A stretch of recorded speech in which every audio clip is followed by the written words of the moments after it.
there. Rolling. And hey, how's it going? Welcome to our show. This is our fantasy show. We don't have a name for it yet. But go ahead and leave a comment down below. Let us know what you want us to name it.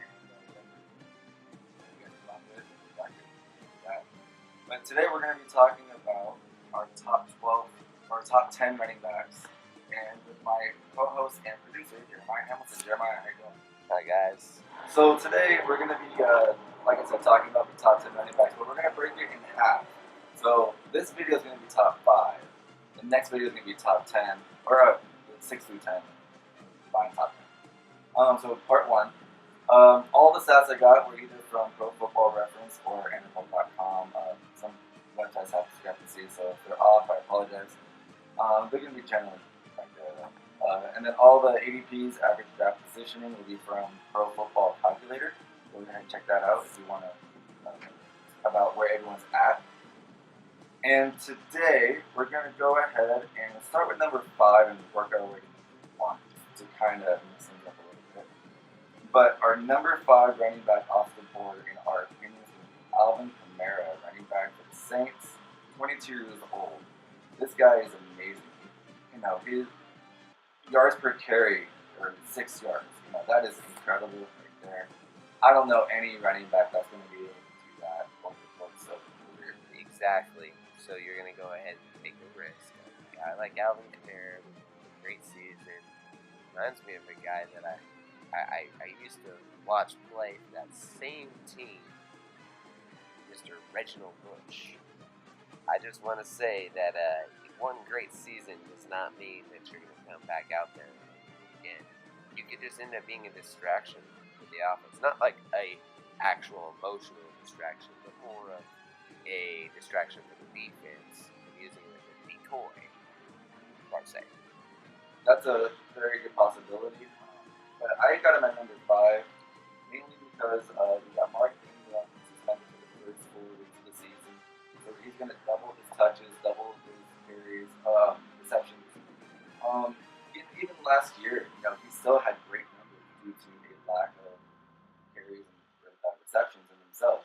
You know, he got over 700 rushing yards, 8 touchdowns on the ground, with only 7.5 carries a game.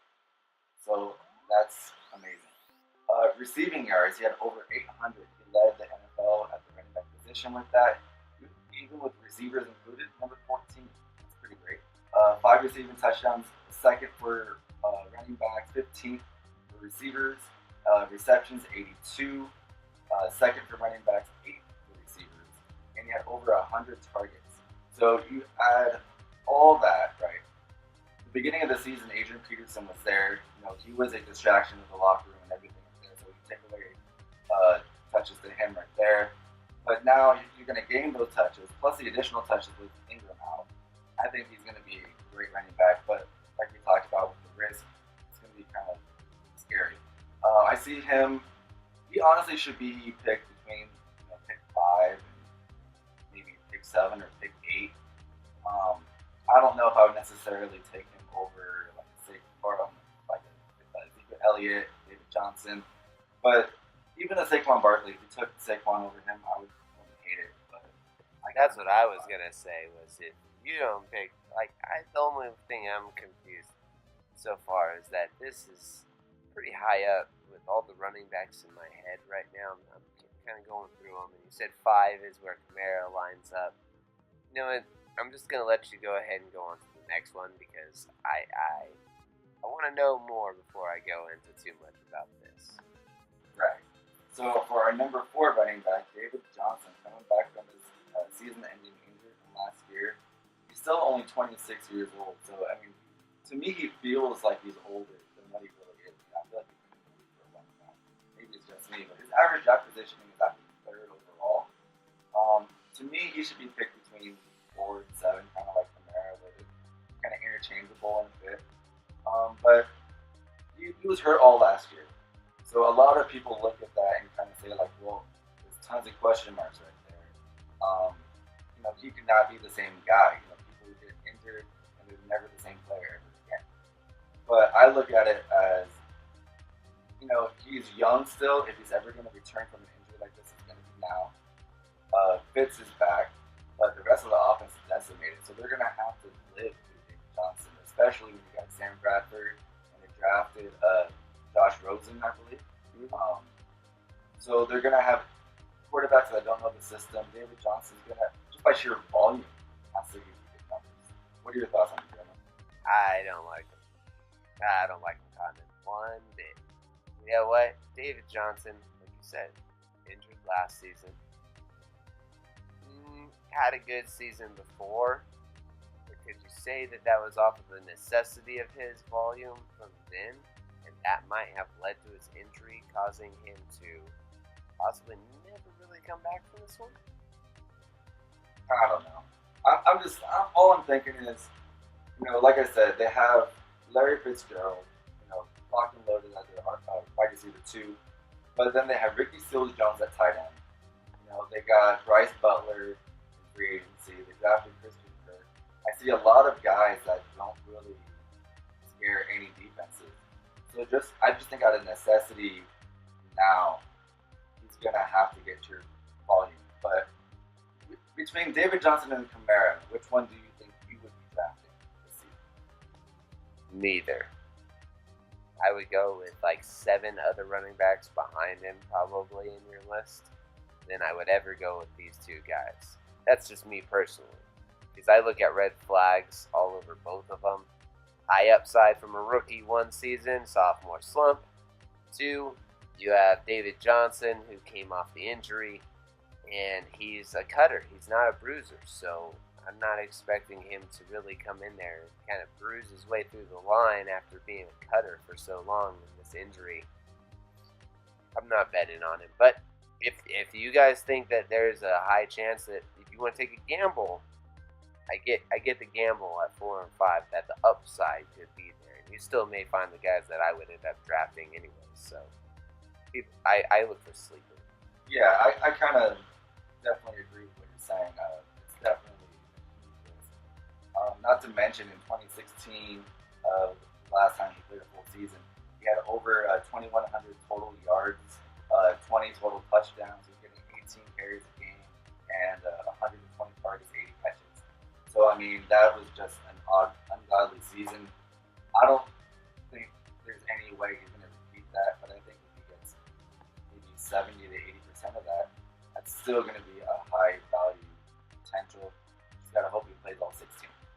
Well, I wonder, too, how many guys that have rushed for 2,000 yards come back and have a great year, great career afterwards, really? Because I'm thinking about it in my head. Adrian Peterson never really got back to 2,000 once he hit that mark. Who else was it? There was one more guy Terrell Davis, didn't he get to 2,000 yards at one point? And I don't remember him coming back after the 2,000 yards. So, I think that's just a benchmark that it could be considered a fluke for a season to get that one, and then the body breakdown after doing something like that, something incredible, almost a gladiator type rushing mark, you don't really come back from that the same way. It's almost like you went to war and had PTSD afterwards, Yeah, I definitely know what you mean. And to be honest, I wouldn't even hate drafting a guy like Antonio Brown over him. Like we were talking about earlier, Saquon Barkley. I could see Barkley going above David Johnson in drafts this year. I don't know. It's kind of one of those things that you believe in the potential, but we'll see. Moving on to number 3, Ezekiel Elliott. Can you believe he's only 22 years old? I feel like this guy's been in the league for a long time as well. His average draft position is 105th. He hasn't been in the league that long. It's just his name has been said so many times in the off season that it feels like he's been in here for 10 more seasons. That's the problem with Ezekiel.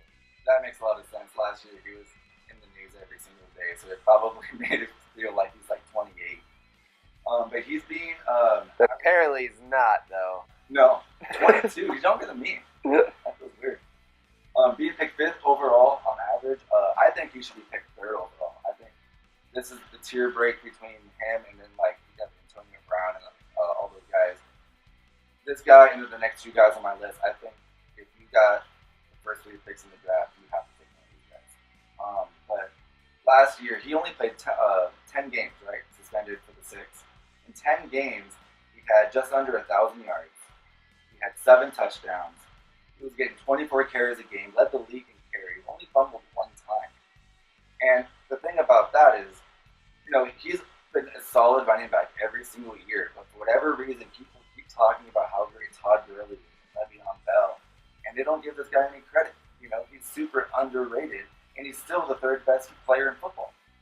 I don't understand why people keep moving him down on the board. And he has room to improve. This guy doesn't catch the football all that much, so if they actually got him involved in the passing game, which this year, losing Jason Witten, losing Dez Bryant, it's going to force him to get involved in the passing game, and your number 1 weapon is Allen Hurns. That's kind of what I'm saying, though, is that he doesn't have an impact in the passing game, which is a big issue for fantasy. Now, I don't get me wrong, Cowboys fans. I think he's a great player.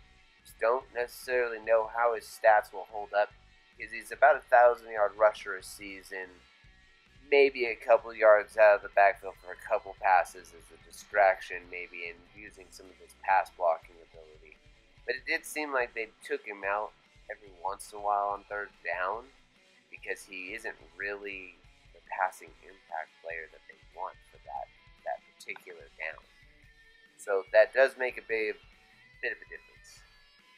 Just thinking about it for stat-wise for the year. Plus, last year, if you really think about it too, he was out because the suspension, and everybody was really holding out on him because they're worried, is he going to get suspended again? Is he going to get into more trouble? Those are big issues coming up and questions that need to be answered before you take a risk on a guy like this. No, I certainly agree. Anytime a guy gets suspended, especially in this fashion where it became a circus, it always leaves the door open to, is he going to become a repeat offender? Kind of like a Terrell Owens kind of guy where he's always in the media. I don't know. Alden Smith. Yeah, Alden Smith. The Ray Rice thing. There's a lot of guys where it kind of goes downhill quickly.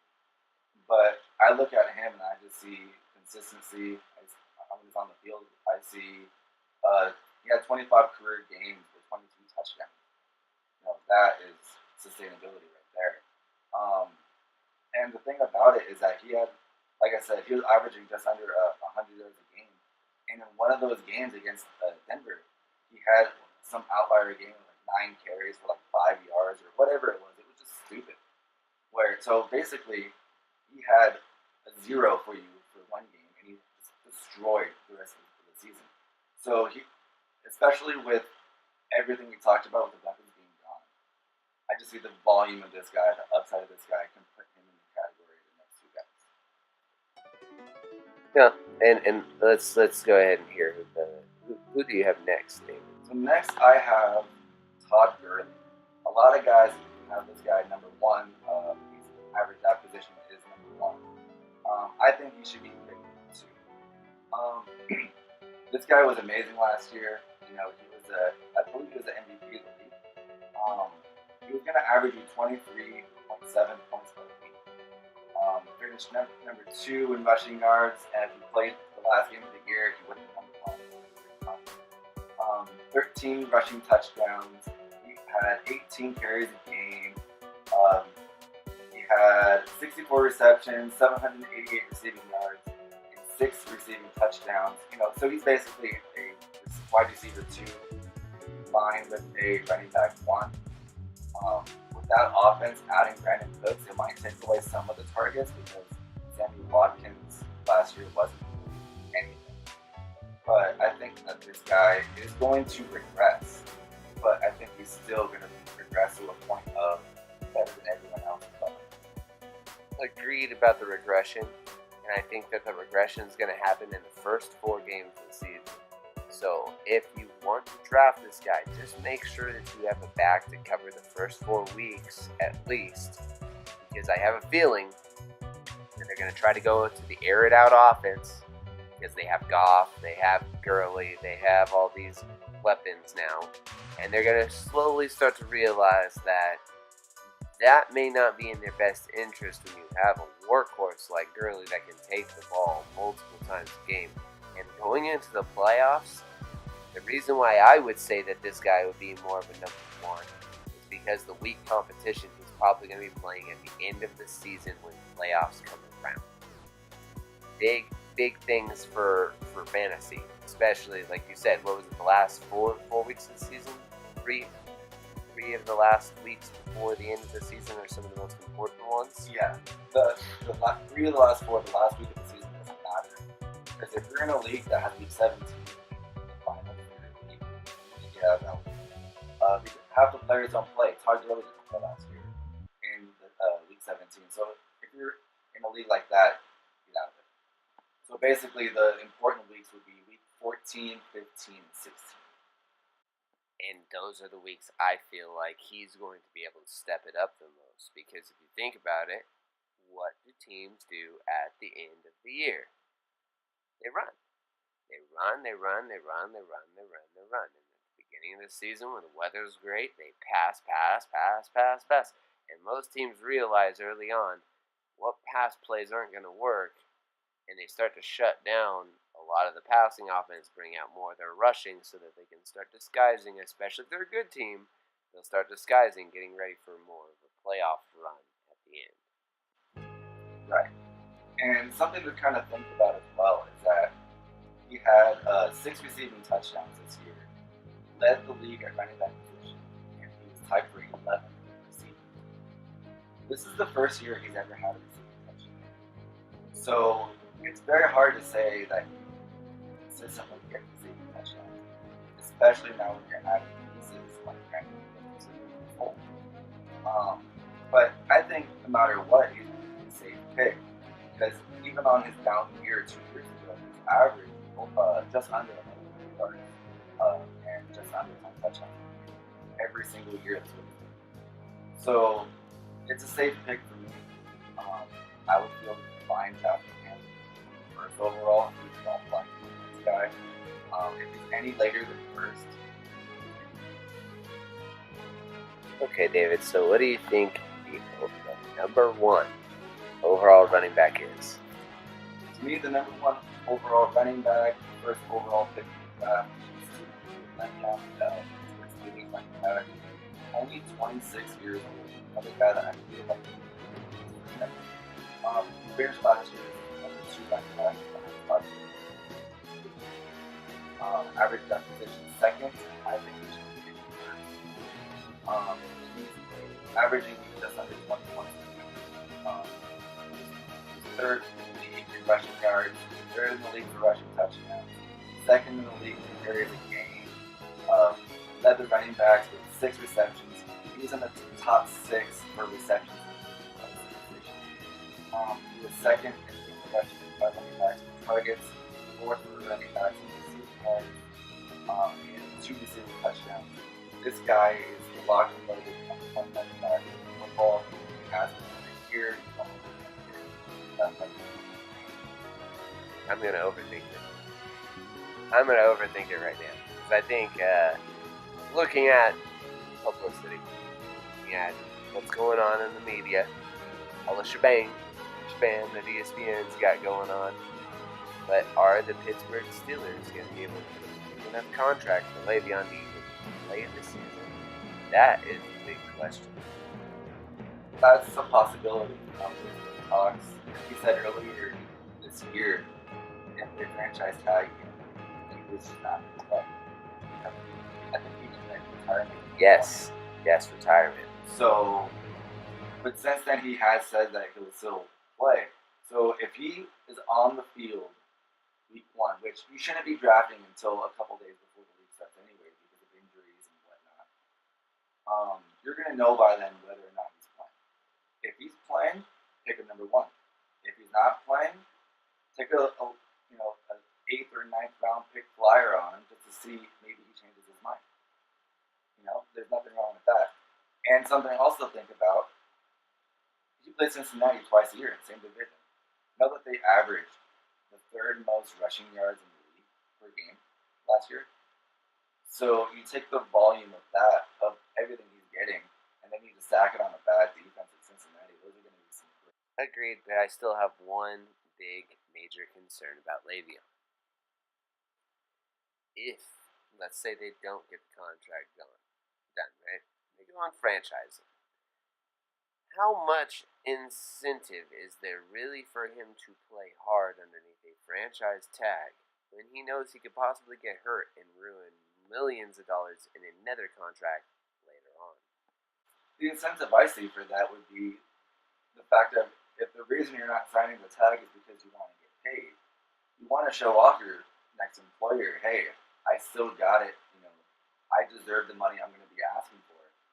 And if you're an employer and he tells you, hey, I can do it, I just chose not to because I didn't want to get hurt. Well, then why would I pay you that? Because what you did that to me. So he's going to have every incentive in the world to come out and ball out because he said he wants to be paid quarterback money. He doesn't want people like Ezekiel Elliott or Todd Gurley to be paid the money he is because he is the best running back in the game. And not only that, if he was just a receiver, he would still be a top 10 receiver in football.